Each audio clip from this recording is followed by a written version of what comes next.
Parle-moi un peu de Gaston, s'il te plaît, Stéphane. Donc Gaston, 29 ans. Donc lui, il a pris 10 ans, je crois, de congé de boxe. Je le disais tantôt. Il a fait 3 combats en MMA il y a 10 ans et son premier combat de boxe ce soir.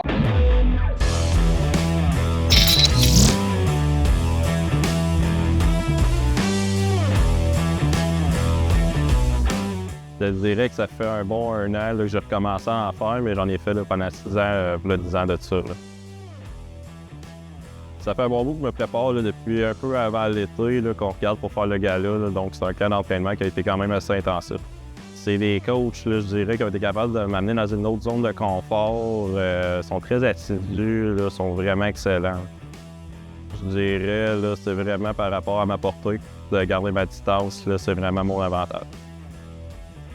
Je le connais pas bien, c'était un changement de dernière minute. Je m'attends à ce que ça soit quand même un bon combat, intense. C'est un jeune d'expérience, un jeune d'âge. Je m'attends à ce qu'ils veulent se donner, donc je suis prêt à aller à la guerre avec. Il a fait un arrêt depuis quelques années et c'est un retour aujourd'hui. Ah oui, en MMA, oui, c'est ça, 10 ans. Il y a 10 ans, merde. Désolé d'avoir douté de toi, Esteban. Oui, c'est ça. Stress, Pas de 10 ans d'avoir la Gaston, c'est un retour dans le ring. Il affronte ce soir Maxime Leblanc, le puncher. Maxime, ça fait 3 mois qu'il est dans le gym. Donc, très hâte de voir à quoi ça va ressembler. Maxime a seulement 17 ans. Donc, je crois que ça va être un combat, une démonstration. Parce que les lois avec les mineurs à la boxe sont très strictes. Donc, d'après moi, ça va être un petit combat amical. Là. Les juges vont être très présents. Les juges d'arbitre vont être très sévères aussi. Donc, j'ai hâte de voir comment ça va se dérouler. On ne doit pas être surpris si jamais on voit l'arbitre intervenir rapidement sur Maxime dans le ring, la différence d'âge. On rappelle que Gaston, lui, a 29 ans, alors Maxime, lui, a 17 ans. La différence d'expérience aussi. Expérience. C'est bien que Gaston, ça fait un long moment qu'il n'a pas combattu. C'est pas le premier venu dans le gym non plus. Non, en effet. En plus, il a un avantage au niveau de la portée, puis il rate son adversaire. Ce ne sera pas un combat facile pour Maxime. Et encore une fois, Club Puncher, un excellent club, un excellent coach. Donc après seulement 3 mois dans le gym, il n'aurait pas amené leur boxeur dans le ring s'il n'était pas très bon, à mon avis. En effet, j'ai hâte de voir son niveau. Après 3 mois, c'est assez rapide de m'entrer dans le ring. Mais justement, on change de gants, on met des gants plus gros présentement. Justement, en prévision du fait que c'est une exhibition. Belle observation.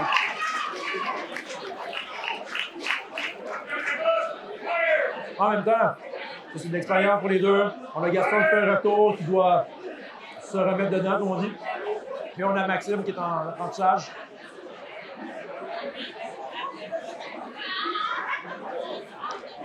On a Jordan Dalmé dans le coin de Gaston. Oui, en effet, je n'avais pas remarqué. C'est lui qui mettait les gars. Je pense que c'est le head coach. Oui, c'est Jordan Dalmé qui agit comme head coach dans le coin actuellement de Gaston. Je rappelle que le combattant de Balmire, tantôt, Mathéo, a fait une très belle performance, même si le combat a été arrêté au deuxième round, mais encore une fois, comme on disait, le jeune avait 14 ans. Je pense que les refs sont très rapides au niveau des arrêts.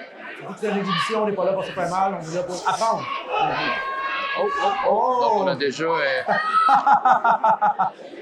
L'arbitre qui vient rappeler aux combattants que c'est un combat d'exhibition. C'est dur de dire à des gars qui se frappent d'aller moins fort. Surtout lorsque c'est ton premier combat. Je veux dire, tu veux, tu as le stress du premier fight. Après seulement 3 mois dans le gym, on remarque un très beau talent. Très talentueux. Très naturel. J'aurais jamais pu parier qu'il y avait 3 mois d'expérience. En effet. Beau jab. Il va chercher les angles avec sa tête. Oh, très bel uppercut ici. On semble Gaston déstabiliser un peu. 3 mois d'expérience. Oh, ouais. Là, sur celle-là, on a vu 3 mois d'expérience. Les mêmes. Ouais. Va falloir qu'on prenne un petit peu. Qu'on diminue le coquiness un peu de la part du Point Plus.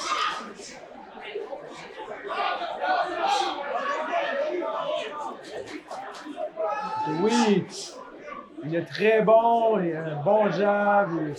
Sauf que avec les mains basses, ça peut être très dangereux. Surtout lorsqu'on n'a pas d'expérience. Ouais. On voit le niveau d'énergie qui baisse rapidement. Oh! Très beau crochet, très beau crochet. Ah, gros jab encore.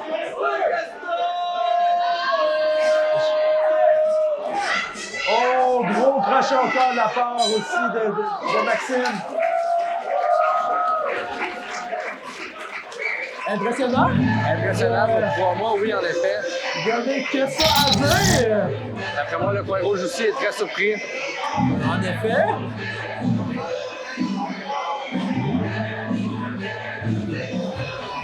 On a un gars, Maxime, qui aimerait ça devenir pro. Il est bien parti, je dirais, comme ça, à 17 ans, après 3 mois d'expérience. Il y a quelque chose, il peut espérer. Il y a comme idole Mike Tyson et GSP. On voit beaucoup plus le côté Mike Tyson que le côté GSP, je te dirais, jusqu'à présent.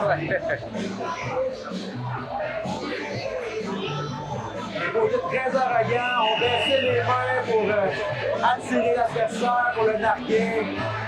Beaucoup de feinte. Gaston était beaucoup plus sur ses gardes. Ses mains étaient levées tout le long. Genre de voir pour la deuxième round va se dérouler. En même temps, j'aime bien, Gaston est un gars qui s'entraîne, surtout en kickboxing. Ce soir, c'est bar box.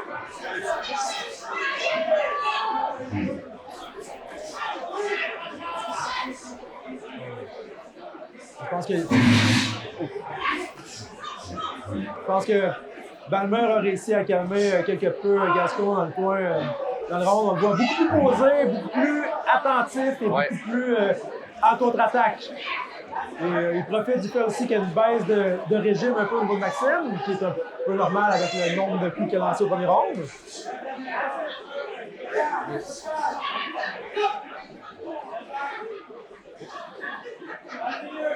Je rappelle aussi qu'encore une fois que c'est une exhibition. Oh! Les deux se font avec un très bon jab. Et Gaston va avoir un super un peu.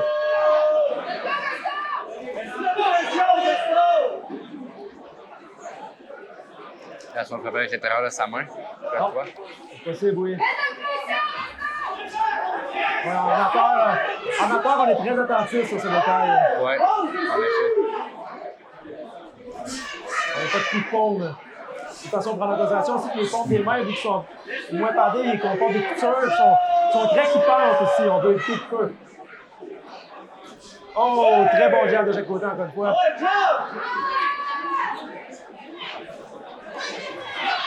Oh, le niveau d'énergie a beaucoup baissé.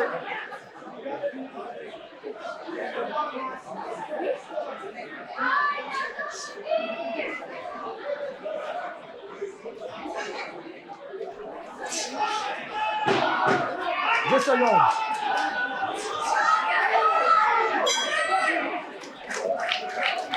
On a ouvert un round plus conservateur. Oui. Beaucoup plus, moins de poids en puissance.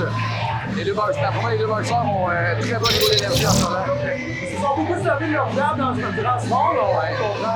Premier round, beaucoup de poids en puissance. L'arbitre avait beaucoup de difficulté à faire respecter le concept d'exhibition dans le premier round. Le deuxième round est beaucoup plus réaliste en termes d'exhibition. Oui, en effet.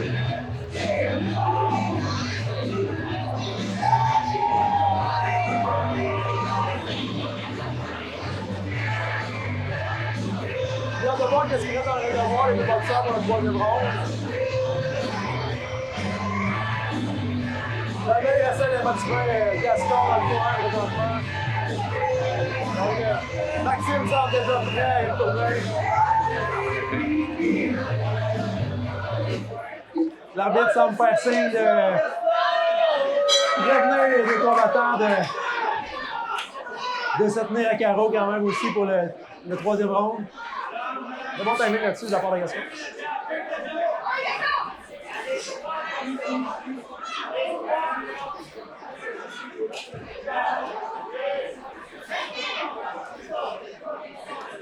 Le coin bleu semble vraiment avoir donné comme consigne à son combattant d'attaquer en ligne droite plus au centre. Au centre, c'est beaucoup plus efficace comme technique. Oh! Les deux se sont touchés avec des crochets, c'est cool. Encore une fois. Encore une fois. Un contre-attaque de la part de Gaston. Beaucoup d'arrogance de la part de Maxime. Ouais, en effet.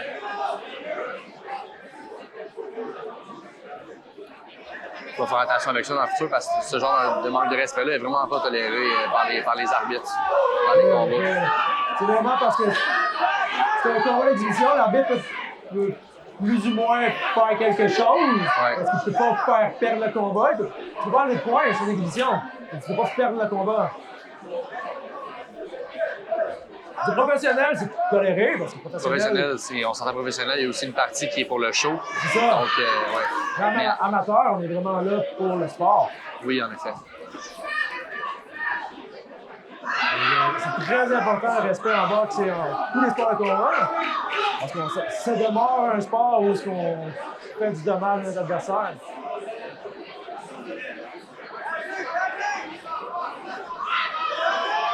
Bien qu'on veut faire du dommage à notre adversaire, le but est quand même pas de le tuer. 10 dernières secondes du round.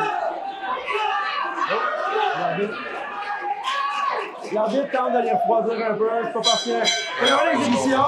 Contrairement au combat précédent où l'arbitre a laissé les 10 dernières secondes vraiment les deux combattants lancer des coups encore et encore dans ce round-ci. L'arbitre, il était hors de question de les deux lancer des coups perdus pour essayer d'aller chercher un knockout de la seconde, étant donné qu'il n'y a pas de gagnant dans ce combat. Non, c'est ça. Une grosse performance quand même des deux athlètes. Oui, grosse performance en effet. C'est important de noter qu'encore une fois, Maxime a 17 ans, donc même s'il y a eu l'avantage, un léger avantage dans ce combat-là, c'est important de le protéger quand même parce qu'à 17 ans, surtout quand les athlètes sont noirs, on veut les protéger à tout prix. Contre un nageur, donc c'est ça, ils ont voulu le protéger lors du combat. Là. À la lumière de ce combat, ils ont décidé de se montrer dans une composition de décision. Pour un applaudissement pour les deux premiers de ce combat des filles.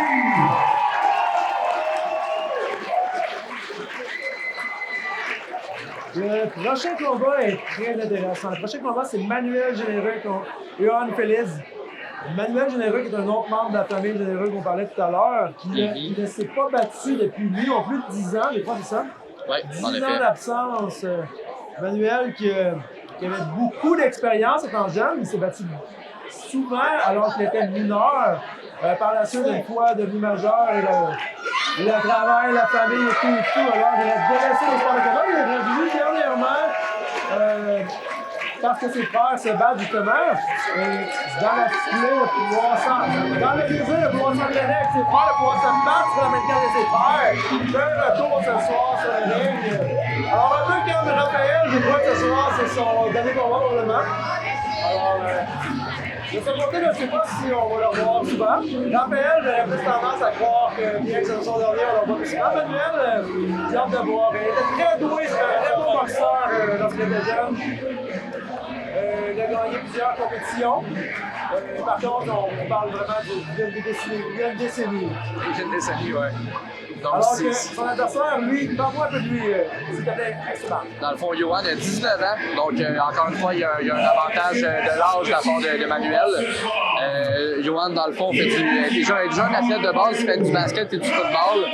Ça fait 13 ans qu'il est dans le club de boxe, donc vraiment, ça va être un boxeur que j'ai hâte de voir J'ai hâte de voir à quoi ça va ressembler. Après 13 ans dans le club de boxe, écoutez, on sait vraiment pas à quoi s'attendre. 7 combats et 13 ans, donc ça fait un combat à chaque 2 ans.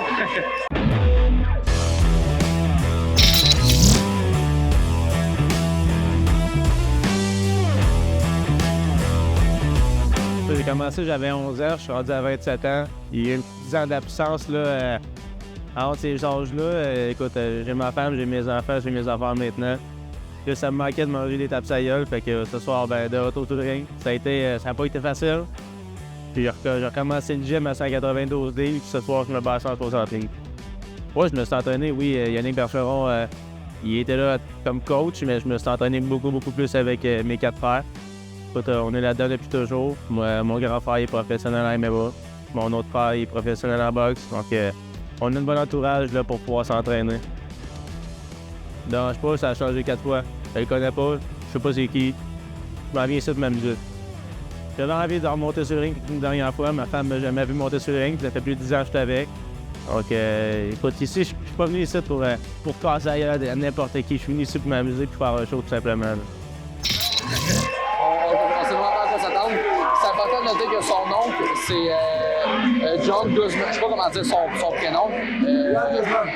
Juan Guzman. Il a été champion du monde professionnel. C'est un boxeur à la fois qui entraîne Germain Charlot. Ah oui, Germain Charlot. C'est son entraîneur. Donc, Charlot qui est champion du monde. Qui est champion du monde. C'est lui qui s'est battu contre Canelo, je crois. Je me souviens plus, c'est lui qui s'est battu contre Canelo parce que les Charlots sont 2 jumeaux. Ouais, c'est ça. Et les deux ont été champions mondiaux et les deux sont de très haut niveau. Et son oncle est une référence en boxe.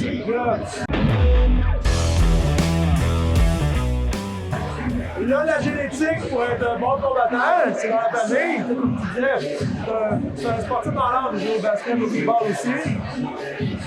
C'est sûr qu'il viserait de devenir professionnel. C'est sûr que professionnel en boxe, c'est un petit peu plus facile que professionnel en basket quand on ne veut pas 7 pieds. Alors, plus de chances de se faire dessus. C'est le combat, comme tu disais, il reste 7 combats lors de 13 ans d'expérience dans le gym, mais en même temps, il va devenir 19 ans. Je pense que probablement les premières années de sa vie de combattant, c'est pas de façon positive, mais c'est plus un jeune qui est au gym. Tous les deux, on sait qu'un jeune qui a grandi dans un gym, qui a toujours été un petit peu dans le gym, ça peut faire un excellent combattant. Ah oui, parce qu'on commence jeune, on prend rapidement des bons coups, on prend rapidement notre corps se développe à être habitué à lancer des coups, alors ça devient quelque chose de beaucoup plus naturel. J'ai hâte de voir ce que ça va donner. Et Mais comme disait aussi Manuel, on commence très jeune, mais ça va. Ça fait longtemps qu'il ne s'est pas battu. La foule est très high pour Manuel, vraiment. Il fait très longtemps qu'il ne s'est pas battu, mais j'ai hâte de voir il reste du combattant qu'il était à l'époque. À l'époque, il était très technique. Ça fait longtemps qu'il s'entraîne avec eux, dans le fond. Là. Oui. J'ai connu Manuel avant qu'il était mineur, je pense qu'il avait 16 ans. Il était dans ces jours-là. Mais déjà à l'époque, il était très bon boxeur. Donc le micro a commencé à marcher. On est très contents. On est très contents. Je me suis trompé de mot quand je suis appelé lui maintenant.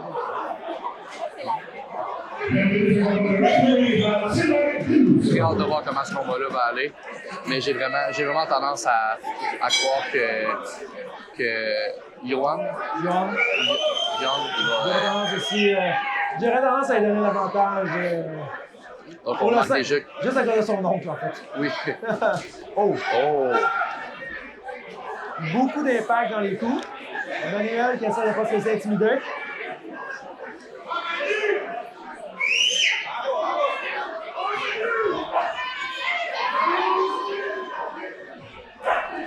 Manuel qui essaie de s'imposer physiquement. J'aurais tendance à donner un petit avantage côté vitesse, Johan.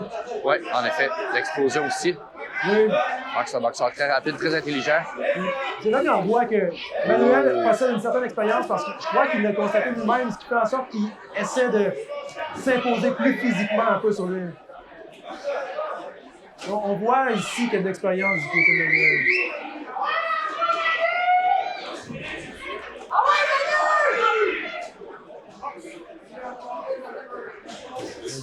Oh, la vitesse, la rentrée à l'intérieur.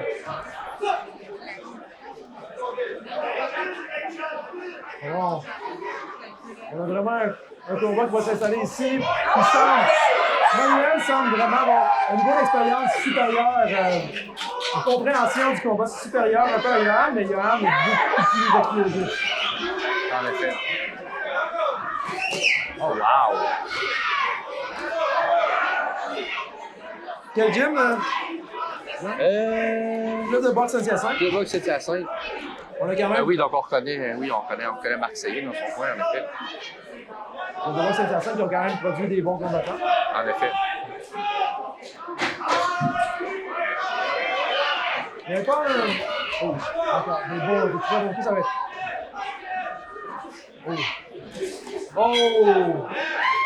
Avec cette fin de ronde, il aurait tendance à donner le ronde à Johan. Selon toi? Ouais, moi aussi. On a Johan qui est arrivé vraiment en fin de ronde avec des belles combinaisons rapides qui ont mis toucher la cible. Vitesse impressionnante. Il va falloir que Manuel reste beaucoup sur ses gardes. On a vu en fin de ronde, Manuel, même qu'il y a quelques fois qu'il restait 10 secondes, il semblait prendre en considération qu'il reste 10 secondes, le ronde est presque fini. Mais Johan a réussi à venir compter quelques points très importants à ce moment. Le combat n'est pas fini tant que la cloche n'a pas sonné. En effet. Comme on l'a dit, Manuel semble avoir une très bonne lecture du ring de combat. Beaucoup plus patient. Ses contre-attaques sont très efficaces quand même, son crochet rentre beaucoup.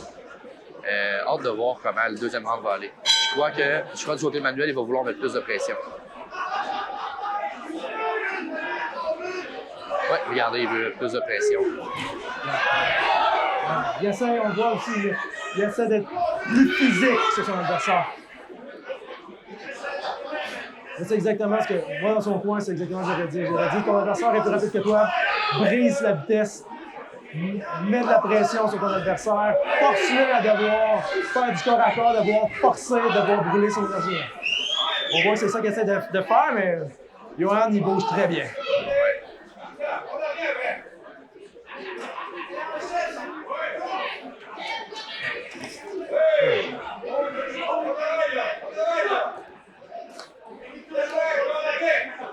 La question aussi, c'est après 10 ans, est-ce que Manuel va être capable d'avoir un niveau d'énergie assez élevé pour le ronde?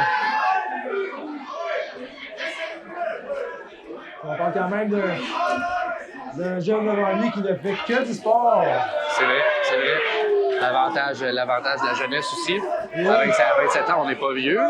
Mais quand même, à 19 ans, on est au pic de sa forme. Là. En même temps, si tu passes ton temps à jouer au basket, à jouer au football et à boxer, ça se peut qu'à un moment donné, tu es un petit peu plus en forme que quelqu'un qui a des enfants à la maison. C'est vrai, en effet.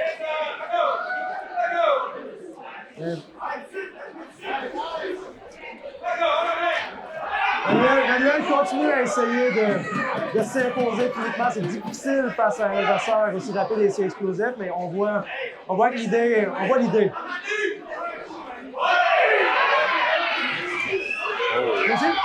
J'aurais tendance à dire aussi, il y a un effet explosif, mais il est très large. Ce qui vient nuire, en fait.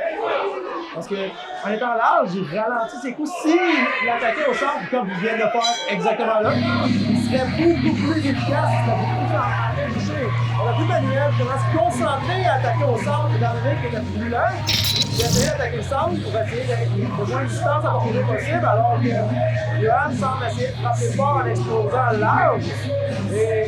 Et ça lui réussit parce qu'il est très rapide, mais ça serait quelque chose qui, selon moi, serait pour lui à travailler. Parce que s'il arrive pour un adversaire, pour rivaliser avec la vitesse avec lui, ça serait très, très difficile. C'est vrai.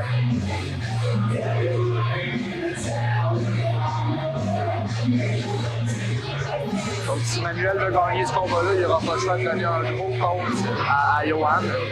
Hâte de voir comment ça va se dérouler, mais. Le deuxième round semblait par contre plus serré. Le premier, je trouve qu'il y a un petit peu moins de volume au niveau du coup, au niveau de Johan, mais j'aurais peut-être tendance quand même à y aller au niveau de Johan. Juste la façon qu'il boxe, la vitesse de ses coups, un petit peu impressionnant. Le manière a été brillant dans sa façon de se battre. Oh! Oh!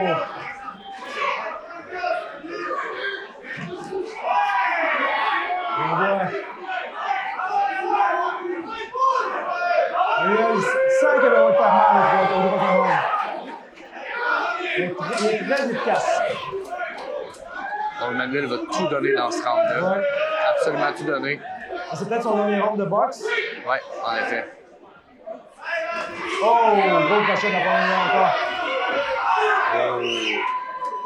Manuel est allé pencher sa tête, donc ça donnait un coup en arrière de la tête. Il y a un petit signe d'épuisement par contre. Il va baisser sa tête ainsi. Là. Oh! Gros crochet de la gueule de Johan ici. Emmanuel semble chercher un peu le gros coup.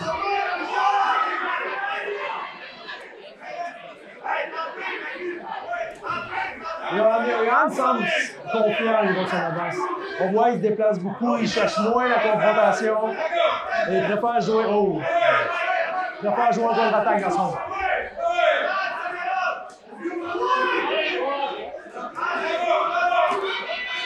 Souvent, quand tu sais que tu gagnes le combat, moi, j'ai envie d'aller manger des coups pour rien quand tu sais que tu gagnes le combat.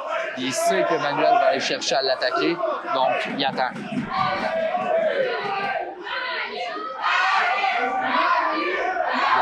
La foule chante son nom.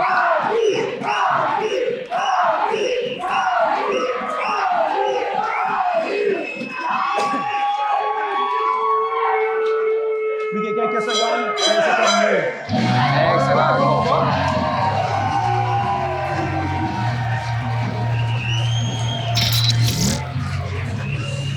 La foule semble très heureuse du combat, malgré que, malheureusement pour la foule et pour le match, il y a tendance à donner le combat à Johan de mon côté.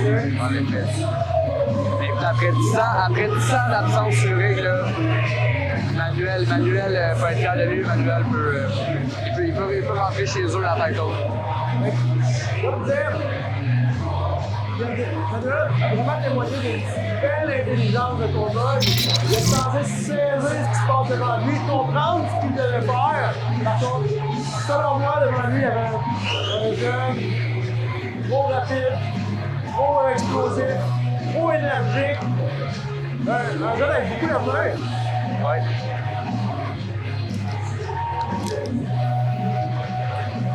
Mais on ne sait jamais. On reste Manuel devant la domicile.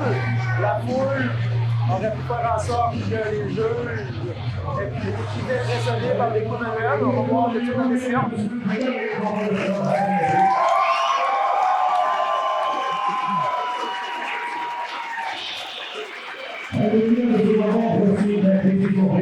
Alors, les judges physical. Le moment de l'honneur par décision unanime des juges par Hélène Physical. Le honneur par le point bleu.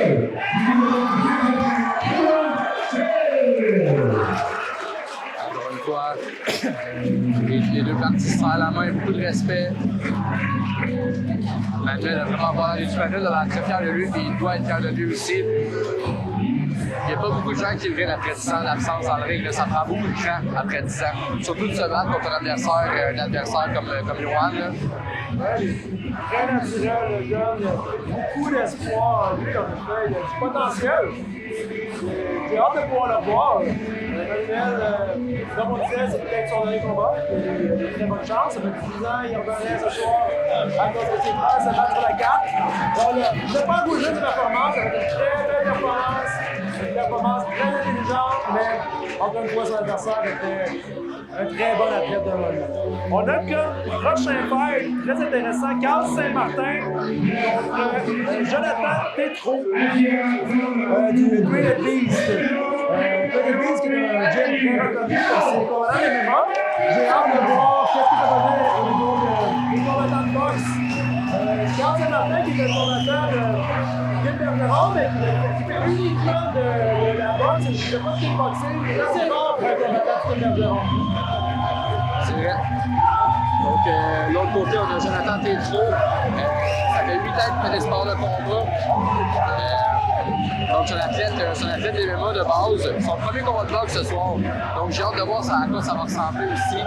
Les combattants en MMA, son premier combat de boxe ce soir. Donc, combattants en MMA, souvent la boxe est très différente. Les boxeurs en MMA sont beaucoup plus larges. J'ai hâte de voir à quoi ça va ressembler dans le ring ce soir. En MMA, il y a aussi beaucoup moins de mouvements de tête. C'est vrai. Dans les MMA, il faut rester conscient qu'il y a des clous et des takedowns de la main. Alors souvent, les combattants de MMA, ils vont avoir moins de mouvements de la tête. Et surtout ce soir, la front quand même, Carl Saint-Martin, qui est un combattant d'expérience à voir. Il y a 9 combats de boxe sur Yann Rabat, ça fait 17-8 ans qu'il s'entraîne en boxe environ. On a quand même quelqu'un, pour Jonathan, on a une grosse commande. Très grande confiance en son poids. Très énergique et très en confiance. J'ai très hâte de voir ce que Jonathan de QLB va pouvoir donner. J'ai très hâte de voir la préparation de Carl, qu'est-ce que ça va donner ce soir.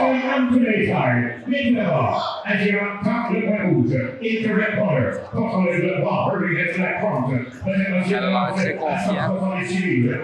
L'air serein, prêt à aller se battre. Ça va sortir. Il est en très grande objectif. Ça va plus.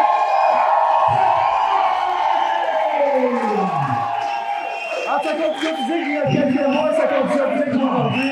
Il y a tout le monde.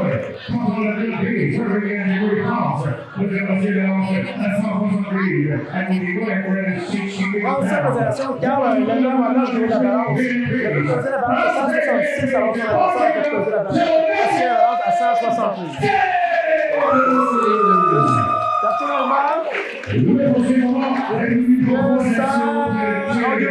point rouge et le point bleu vont avoir une grosse épreuve à ce moment. On va voir ça tout de suite, je suis très curieux à ce moment. Avantage de grandeur, par contre, du côté coin bleu. Ouais. En boxe, ça peut être très utile, ça permet d'avoir une meilleure portée sur le jab. Et le jab est une des armes restantes. Carl semble vraiment prêt. Très énergique. Et ça commence.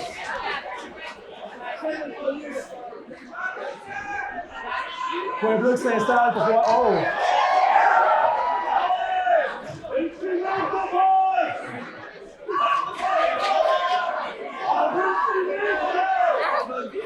Justement, de la part de Jonathan qui essaie de s'installer au centre avec son jab, avec ses armes portées. Carl qui essaie d'exploser à l'intérieur pour pouvoir venir contrer la distance. Pas le choix d'esquiver le jab avant d'attaquer. D'y aller en contre-attaque. Par contre, Carl va faire attention. Il a la main Avec sa basse, tête, très ouais. basse. Ça pourrait être dangereux dans les prochains rounds. Surtout qu'il y a un début de combat très actif. Il faut qu'il gère son énergie. Oui, en effet. Parce que dans les prochains rounds, lorsque sa tête va bouger un peu moins, si sa main reste aussi basse, ça peut être très dangereux de se faire timer avec une grosse droite.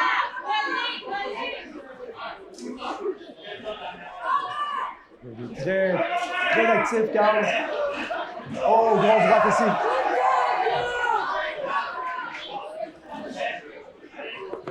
Très élégant aussi, on l'a vu tirer la langue. Encore une fois, dans les début de combat, par son fanfaron au premier round, c'est pas nécessairement l'idée la plus réfléchie. Oh, bonne combinaison ici.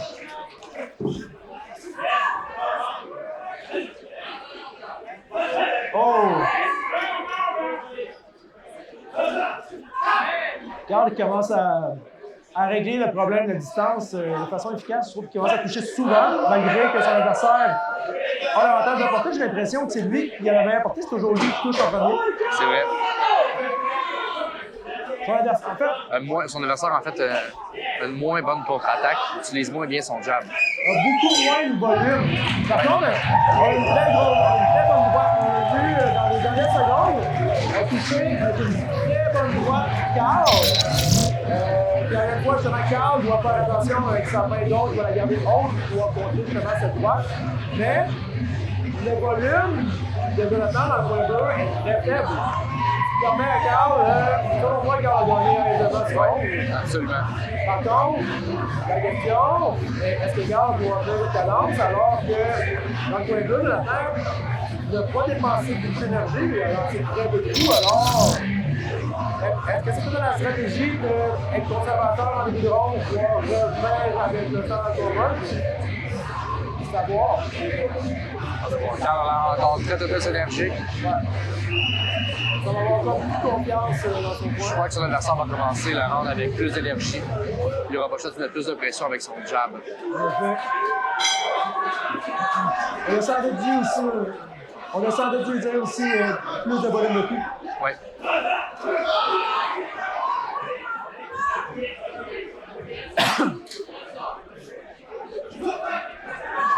Oh!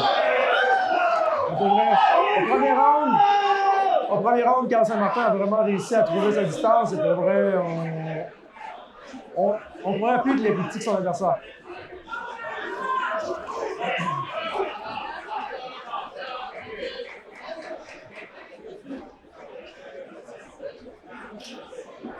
Oh! Un jab direct qui ont rentré. Carl est... Oh! Carl va toucher abruptement par la jab direct, mais il va aller très fort par la suite pour se venger.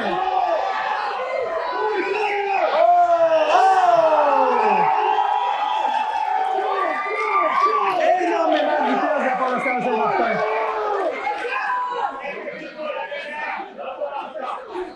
Oh, encore une fois, très beau déplacement.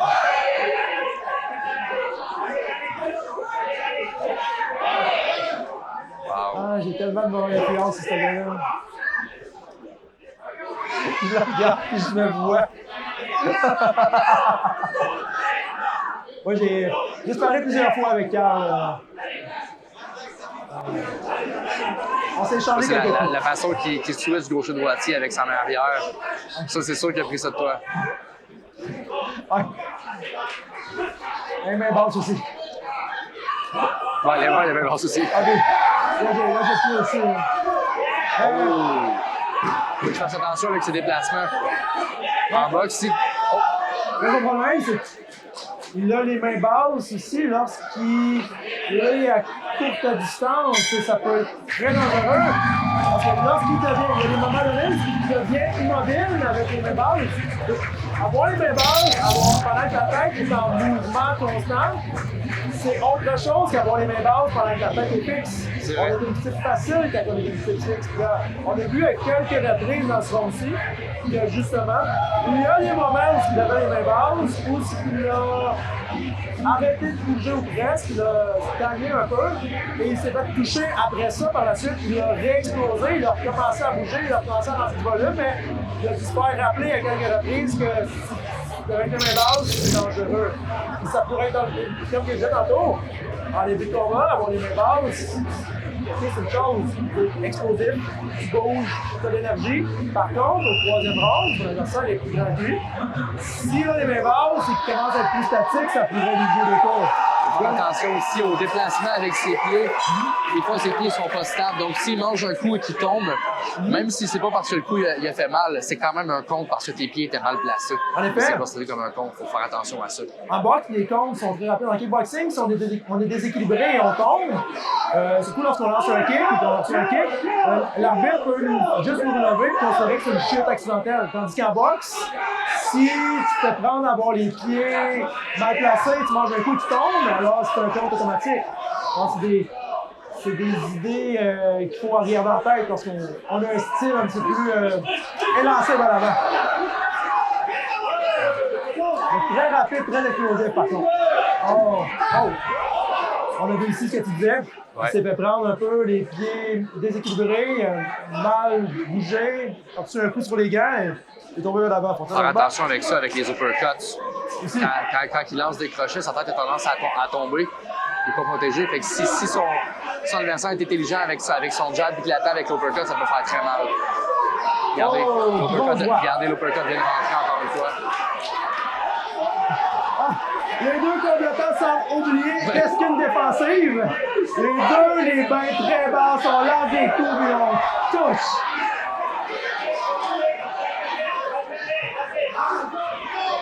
Combat très offensif. Oh! Calme. Oh non! Oh non! Oh, très chanceux de ne pas avoir eu un compte ici. Absolument. Très chanceux. Très chanceux, parce qu'il a mangé un coup alors qu'il avait les mains basses contre les cordes et l'arbitre n'a pas vu parce que normalement, ce genre de coup donne un compte automatique en boxe amateur. D'ailleurs, il semble avoir un certain inconfort au niveau du coup. On commence à avoir un petit manque d'énergie.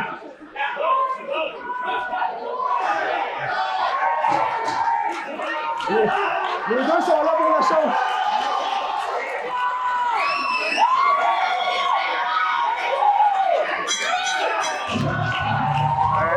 Une très bonne guerre, une excellente guerre. La technique a été oubliée à la fin, mais quand même, les deux athlètes sont très fiers d'eux, ça paraît. Très spectaculaire comme combat. Les deux combattants semblent avoir oublié leur défensive à la maison. On était là pour gagner, on était là pour aller chercher le KO. Les deux ont terminé debout, mais les deux sont touchés d'aplomb. T'es là pour donner un show, un spectacle. En effet, on a eu un très bon show avec eux aussi.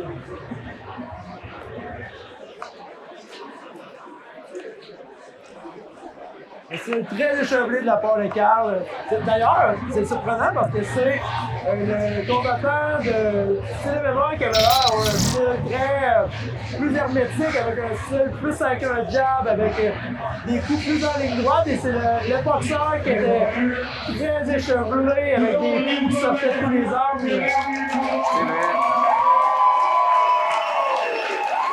À mon avis, ça va se diriger dans le coin rouge. J'ai tendance à dire aussi, le premier round, les gars commençaient à manquer d'énergie pour aller au point bleu, mais par contre, les deux premiers rounds, on va aller au point rouge. Par décision majoritaire des juges, On va le voir. by mandatory decision, dans le coin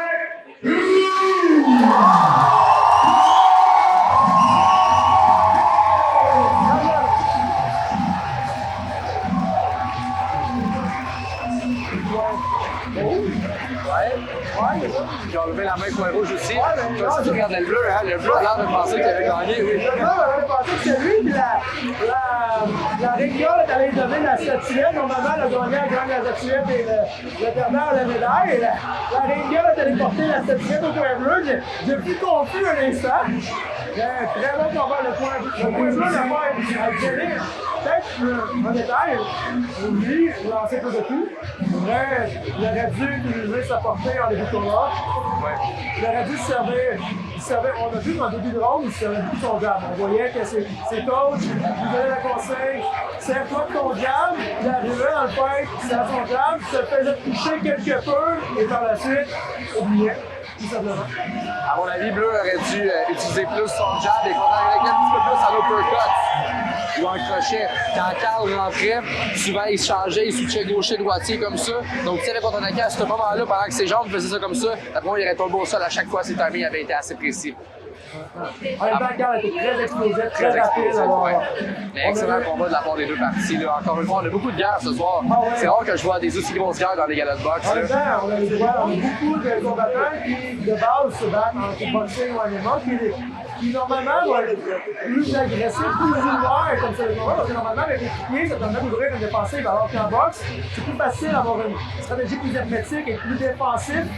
Alors, quand on arrive avec des combats, avec des gars qui s'entraînent, comme Carl s'entraîne beaucoup avec des kickboxers, ce qui fait en sorte qu'il a développé un style qui est vraiment offensif, et on avait son adversaire qui est de base un combattant d'éléments. Ça fait en sorte qu'on a des styles beaucoup plus ouverts, beaucoup plus agressifs et puis moins basés sur la défensive. C'est pas pour nous, c'est pas pour nous les plages. Le prochain combat, on a un combat avec beaucoup d'expérience. Nous, on a plus de 30 combats. Dans le côté d'Alex Perron, on parle d'une cinquantaine de combats, alors que du côté de Tendrick Ryan, on parle d'une trentaine de combats.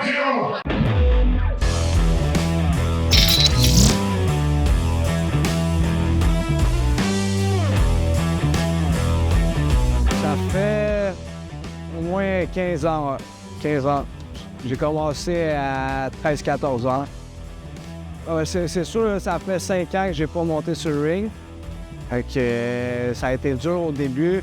J'ai fait mes devoirs, je me suis bien entraîné. Je m'entraîne avec Yannick Bergeron puis Jordan Balmé.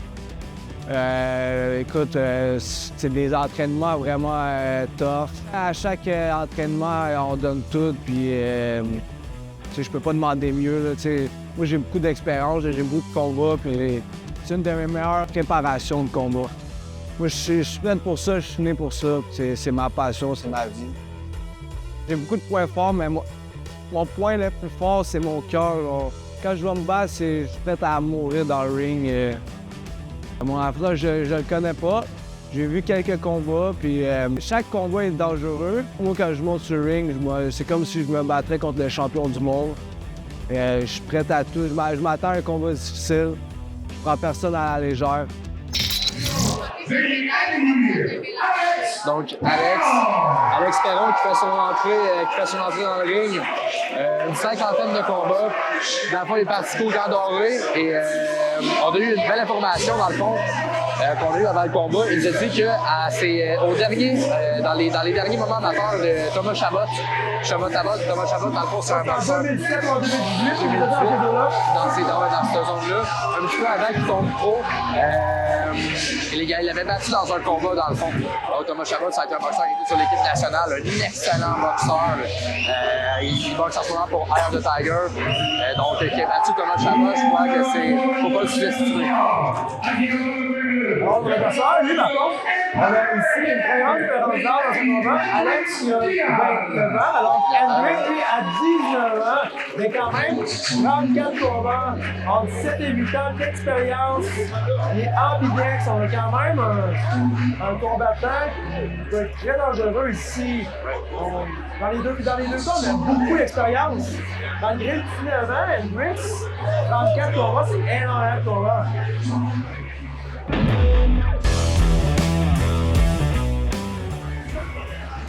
Quand on commence à parler des combattants avec 30, 40, 50 combats, on parle vraiment des combats d'expérience en combattant amateur.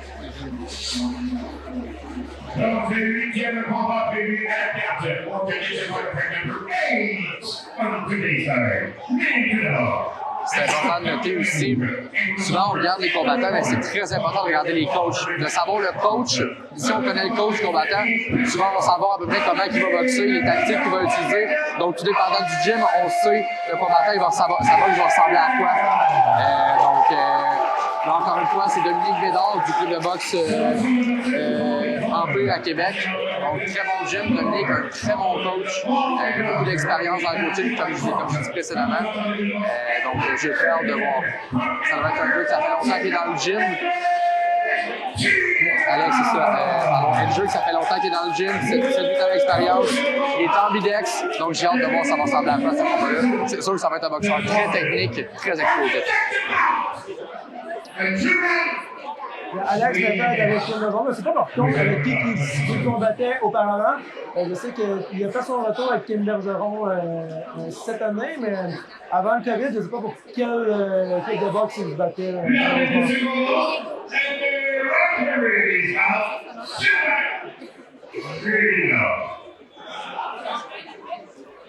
Encore une fois, l'expérience contre la jeunesse, ouais. Même si c'est de la jeunesse avec quand même passablement de vécu. Là. 34 combats, encore une fois. 19 ans, 34 combats, c'est énorme.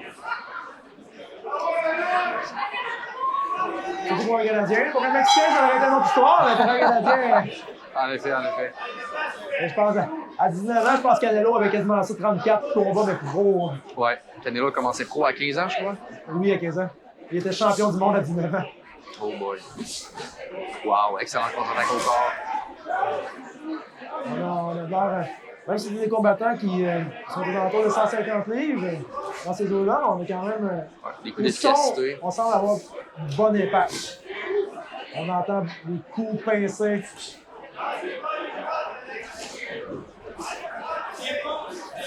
Oh! Oh! Alex qui combine tête-corps.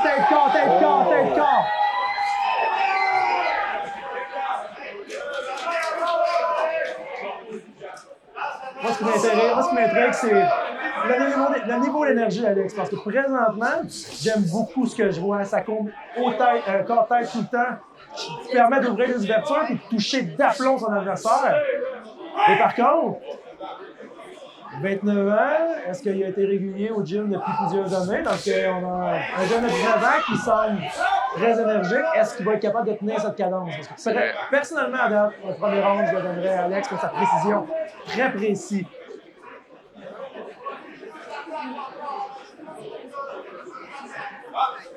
Son adversaire semble un très bon encaisseur aussi parce que plusieurs coups ont touché d'aplomb. Oh, tourner le dos à son adversaire, c'est une chose qu'il ne faut jamais faire en boxe. Tu veux se faire avertir, il a tourné le dos, donc c'est très dangereux d'avoir un coup en arrière de la tête. Jamais faire ça. Les arbitres sont vraiment pas. L'arbitre a averti tout de suite. Oh, oui.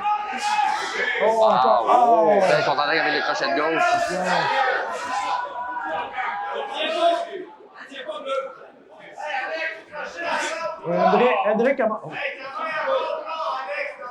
André commence à trouver quelques trous dans la défensive d'Alex, qui continue par contre à toucher encore d'excellents coups. Et par contre, il commence à perdre l'énergie un petit peu, oui, en effet. D'après moi, les coups ont fait mal. J'ai peur que le niveau d'énergie d'Alex vienne plomber le retour. Parce que j'adore son premier round, mais j'ai peur que son niveau d'énergie ralentisse dans le deuxième, dans le troisième round. Parce qu'il commence à avoir certaines ouvertures dans sa défensive. Ses coups ont l'air d'avoir, par contre, toujours beaucoup d'impact. Oui, en effet.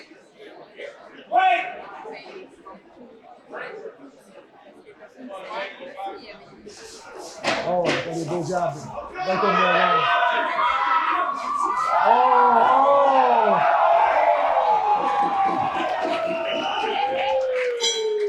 Pour la fin du round, je donnerais ce round-là à Alex. Bon, c'est important de noter que le début et la fin d'un round sont très importants parce que, comme je disais tantôt, la boxe, c'est un sport qui est jugé. C'est pas nécessairement un sport qui marche par points comme le tennis ou le hockey. Donc, c'est 100% le point de vue des juges. Donc, la fin du round et le début sont très importants. C'est beaucoup de questions de parure. Je trouve que Alex, dans cette situation, a très bien paré au début et à la fin du round. Et encore une fois, dans le non-verbal, j'ai l'impression que côté énergie, il va avoir la difficulté à se rendre jusqu'à la fin.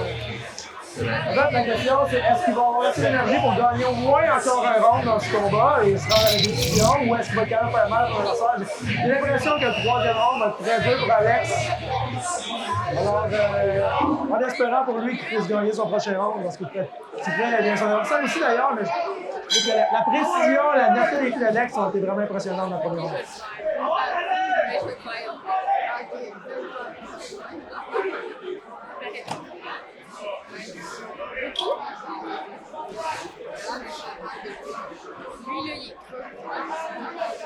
On commence avec plus de corps à corps.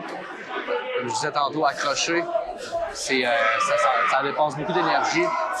Donc les boxeurs vont carré d'accro. Oh, wow! On va chercher les angles. Excellent. C'est dangereux pour les coups de tête, par exemple. Ouais, en effet.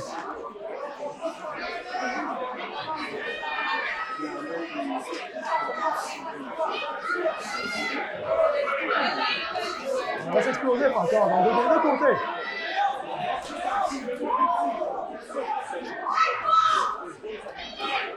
Oh, bel uppercut. On va dans ton ici du coin gauche. Oh! Je pense que c'est trébuché. Ouais, c'est trébuché. Alex a maintenu la tête. On voit quand même quelques grimaces de la part du coin gauche. Je ne sais pas si ça aurait pu y faire mal. On a vu quelques grimaces. Peut-être un coup en arrière de la tête aussi. En arrière de la tête, c'est plus inconfortable. Oui, en effet. Je dirais que sur le cervelet, là, c'est pour ça que c'est illégal, ces coups-là aussi. Mais je crois que la non-verbale du coin bleu actuellement, je pense qu'Alex il a fait mal sur ce coup. On voit, il lance. Le coin bleu est moins mobile, lance moins de coups et beaucoup plus contact. Peut-être qu'on a eu un coup au corps qu'on n'a pas vu parce que, regarde dans sa façon de se tenir, il était beaucoup plus renfermé sur lui-même. Je vois les gros crochets de Alex. Je pense qu'il y en a une couple qui vont en arrière de la tête là, de Hendrick. En effet. Très beau rond. Encore, Alex, c'est très beau rond. J'avais peur qu'ils ralentissent, mais ça continue. Ils ont... En effet, ils ont beaucoup de cardio. Ouais. Mais son expérience semble faire mal aussi son adversaire. Semble déstabilisé justement par l'efficacité un peu. Mais aussi, Alex va beaucoup corps-tête, ce qui fait en sorte que peut-être que ça commence à ralentir son adversaire. Oh! Oh, wow!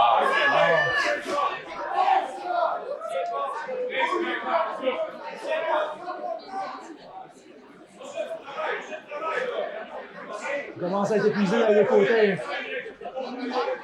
Les accrochages, ça l'épuise encore plus, donc... Oh, beaucoup encore ici, mais bien bloqué par rapport du coin rouge. Oh! Le coin bleu commence à vouloir attaquer le corps aussi, mais il en a raison. Oh, aller gros chercher crochet la de la fin du gauche. round. 10 secondes. Wow! Wow! Très belle round beaucoup plus serré, mais plus serré. personnellement, j'aurais tendance à y aller coin rouge. Je crois que le coin bleu a bien paru en fin de ronde. Ce qui pourrait être très très, parce que tout le début du round était clairement à l'avantage d'Alex dans le coin rouge de Tim Bergeron. Par contre, la fin de round semblait plus difficile un peu. Moi, j'irai encore le coin rouge. Je vais me ranger de ton côté là-dessus. Coin rouge est beaucoup plus efficace. Très fluide. Ouais, très fluide, ouais. Son corps bouge très bien, il esquive des coups en roulant sur les coups, en roulant la tête. Donc, alors que son adversaire utilise plus une coquille plus traditionnelle avec les mains hautes pour pouvoir parer les coups. J'ai hâte de voir. Alex a l'air très fatigué, mais on voit tout de suite que c'est un gars qui a du cœur. C'est sûr qu'il va tout donner dans le dernier round. Il semble très motivé dans le dernier round. Un petit peu moins de motivation de la part du coin bleu.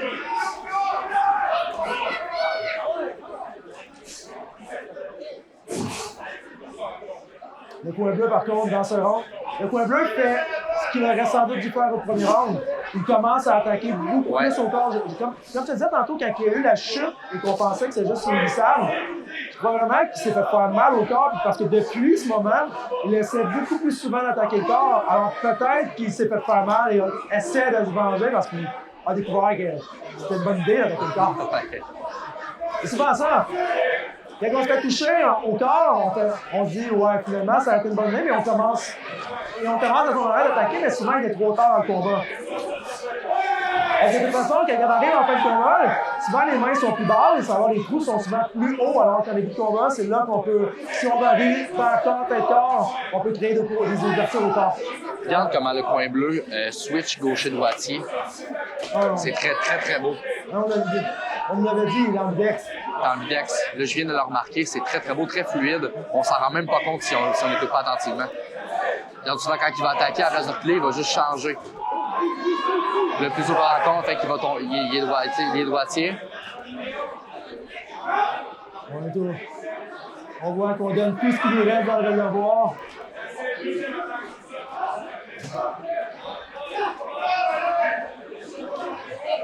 Les deux points sont brûlés. Oh! C'est beau! Très beau. Par contre, jusqu'à présent, j'avais tendance à aller vers le coin bleu. Le coin bleu a été beaucoup plus efficace dans ce round-ci. Regarde, il vient de tomber gaucher. Non, droitier, pardon, excusez-moi. Beaucoup de cœur. On donne tout ce qu'il nous reste.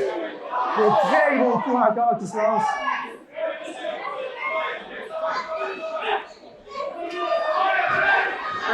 Oh! Le coin rouge, ça Un gros coup de crochet.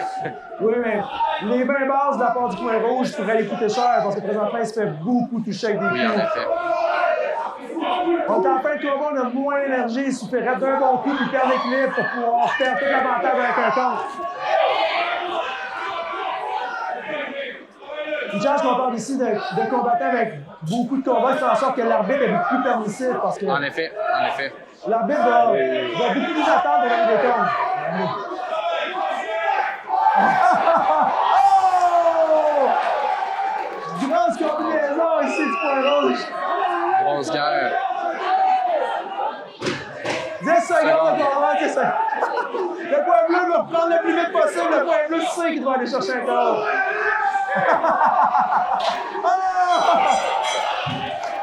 Un gros combat de la part de Excellente ces deux guerre. combattants.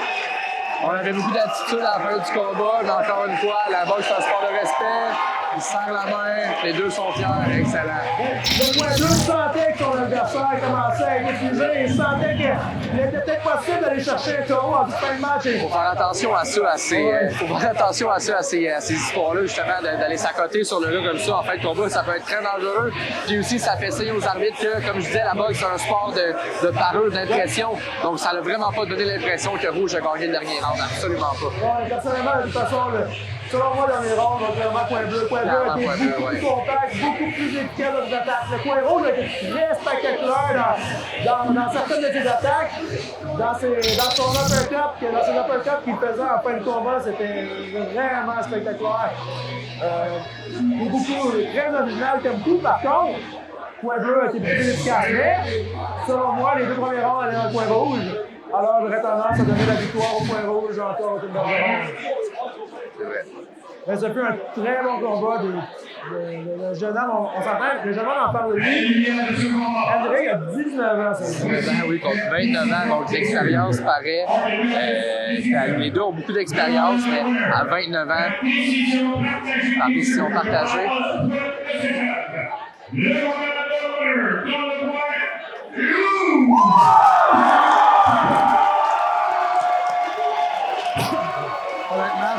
C'est le type de décision que si on avait été, si ça avait été chez, mettons, le coin bleu, ça aurait pu aller coin bleu, ça aurait pu aller d'un côté comme de l'autre. Je suis pas déçu de la décision, je la comprends. Et, des combats serrés comme ça, là, quand la personne se va chez lui, à la fin d'un gala comme ça, souvent c'est normal qu'il y ait un petit peu plus du côté maison. Kyrick, c'est un futur, c'est le futur du Québec, cet homme-là. C'est super simple, là. Il est un talentueux, c'est un boxeur très intelligent, il a beaucoup d'efforts au gym. Puis, mettons, juste de voir un boxeur amateur qui enchaîne les KO comme Kyrick, c'est vraiment rare. Donc, quand il va tomber professionnel sans casque, beaucoup plus de rounds avec des plus petits gants, là, ça va vraiment avoir son effet, ça va paraître. Kyrick a un physique naturel athlète. Depuis qu'il a 14 ans, il mesure plus de 6 pieds. Il avait 16-17 ans, il faisait déjà des sparring avec des gars qui se battaient professionnels. C'était déjà un gars qui était redouté dans le gym. Là, maintenant, à 18, presque à 19 ans, il enchaîne les victoires. C'est vrai, il y a une force de frappe phénoménale. C'est pas seulement sa force de frappe, c'est aussi son efficacité, sa précision, sa rapidité aussi pour un poids lourd. Je crois qu'il est ce soir, il est à 205, peut-être 210 environ. Ce soir, il est environ 210. Oui. 210. À ce poids-là, d'être rapide comme ça, d'être efficace. Kyrick, c'est un boxeur qu'on voit une fois par génération. Là. On disait qu'il avait gagné les gants d'oreille. Non seulement il a gagné les gants d'oreille, mais il a gagné les gants d'oreille en envoyant KO tous ses adversaires. C'est très, très rare. Ouais, c'est très rare. Comme tu vas savoir, j'ai été 4 fois de suite champion des gants dorés, puis là-dessus, j'ai manqué aucun de mes gars. C'est rare qu'on voit des KO dans la boxe amateur, encore moins dans les compétitions.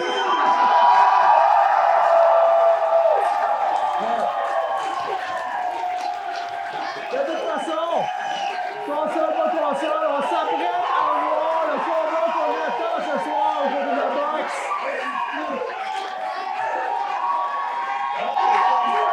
Le combat de Kyrick Lemaire.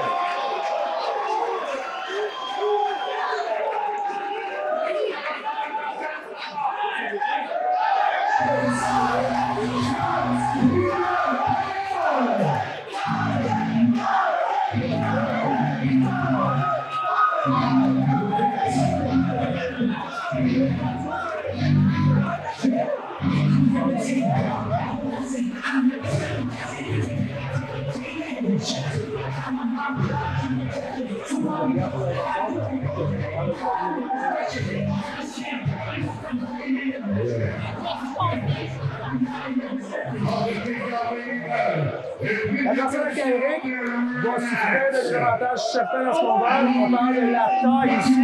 Oui, en Kyrick effet. a une portée vraiment longue, une force de frappe dévastatrice. Ça va être très compliqué pour son adversaire qui est plus petit que lui. Son quotient intellectuel dans le ring est vraiment impressionnant aussi.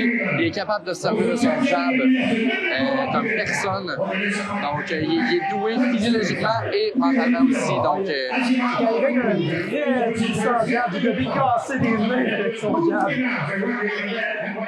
J'ai déjà vu de proche, de très proche même. on est tous des victimes de Kyrick.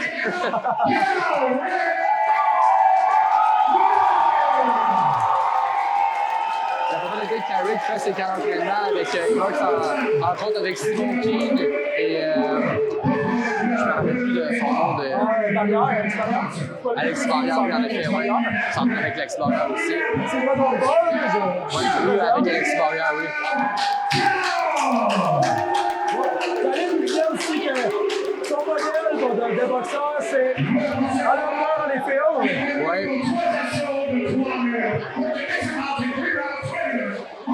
En espérant que son oreille soit en sécurité ce soir. Il possède un casque, il devrait regarder ses deux oreilles.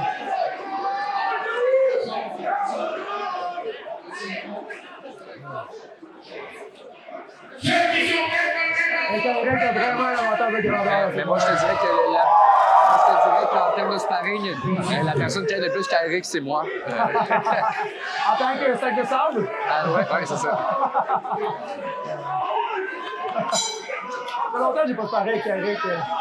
Ça doit faire plus mal qu'avant, j'imagine. Oui, ça fait plus mal qu'avant, je te garantis.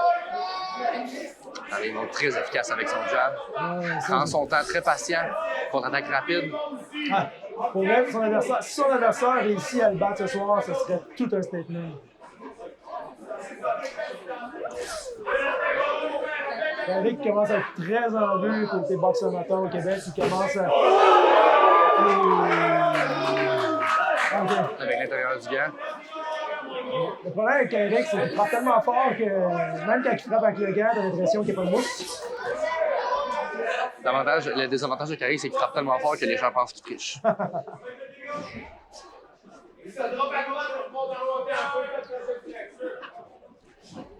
Ça reste un combat de boxe, par contre. Un coup peut changer un combat. En effet, Kyrick a beaucoup de mentons, tout de même.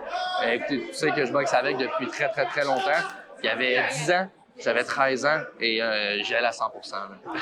J'y allais à 100%, puis jamais Kyrick s'est plaint, même quand il était tout jeune. Quand j'avais 16-17 ans, je m'entraînais pour me battre pro en kickboxing et mes sparring avec Kyrick, c'est sans doute mes sparring les plus difficiles.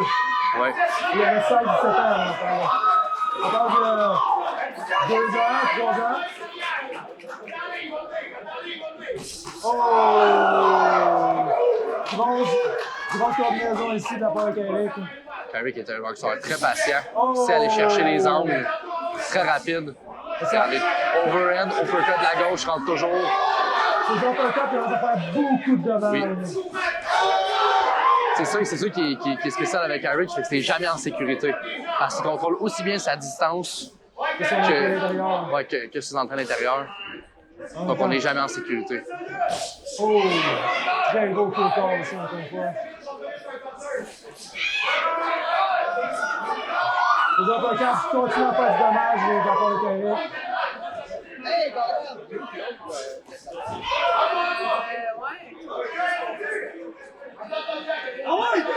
Peu à peu, va aller installer ses coups en puissance, fatiguer son adversaire. Le point Kyrick semble lui donner une consigne d'être plus agressif.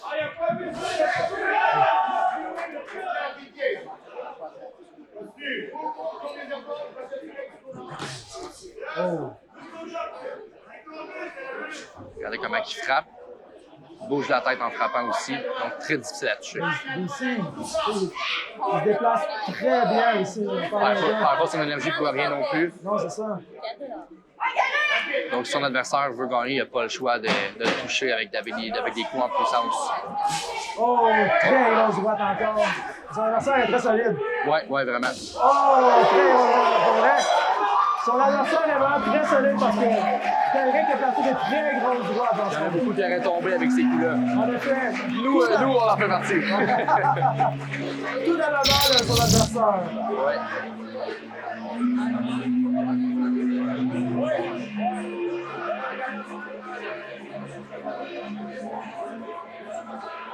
J'ai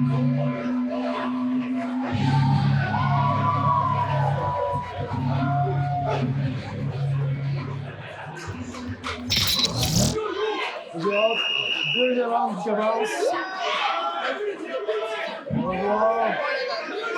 Il n'y a pas eu tellement de coups qui a été lancé dans ce premier round, mais ça semble avoir fait beaucoup de dommages par contre.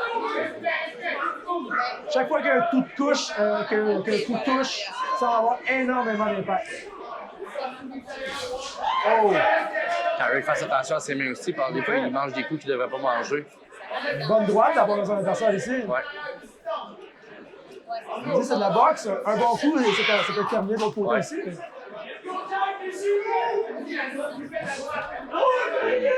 Regardez comment il était loin, la Chipotle, elle a quand même rentré. On voit que Kyrick a sans doute eu comme consigne d'attaquer davantage le corps.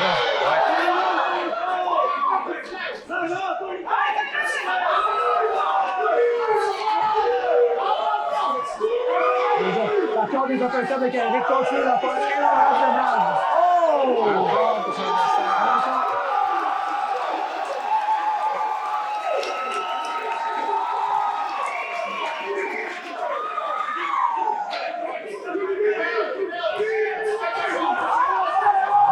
Kyrick a senti le sang. Les combinaisons au corps. Kyrick devrait continuer à attaquer le corps. Deuxième corps. Deuxième compte.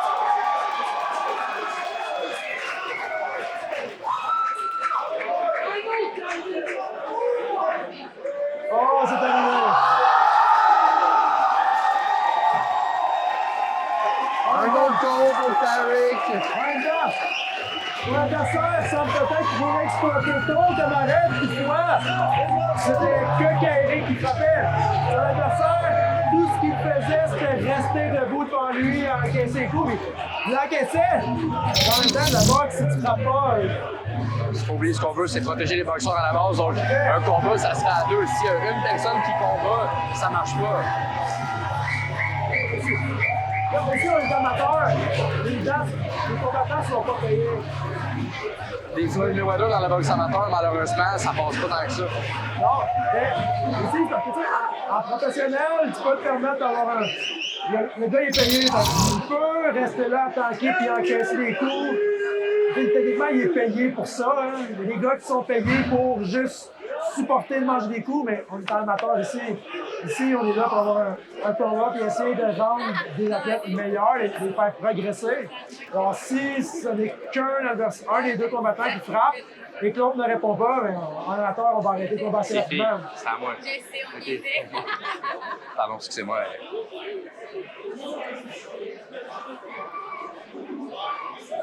Regarde, encore une fois, même si c'est fait arrêter, la boxe c'est un sport de respect, les deux ils se parlent. En même temps, mon adversaire a quand même lancé des bons coups, a quand même été résistant aussi, a encaissé énormément de coups que bien des gens n'avaient pas l'air d'encaisser. Ouais. Ça a l'air de faire très mal. Il n'a pas à bouger du tout, il a fait une très belle performance. Puis, je trouve que je m'attendais à moins bien, vu que Kyrie avait vraiment une grosse avantage au niveau de la portée. Mais son adversaire va quand même mettre la pression, essayer de rentrer, essayer de placer les coups, essayer d'être compétitif le plus possible. Alors, on a le droit à un combat. Excellent combat.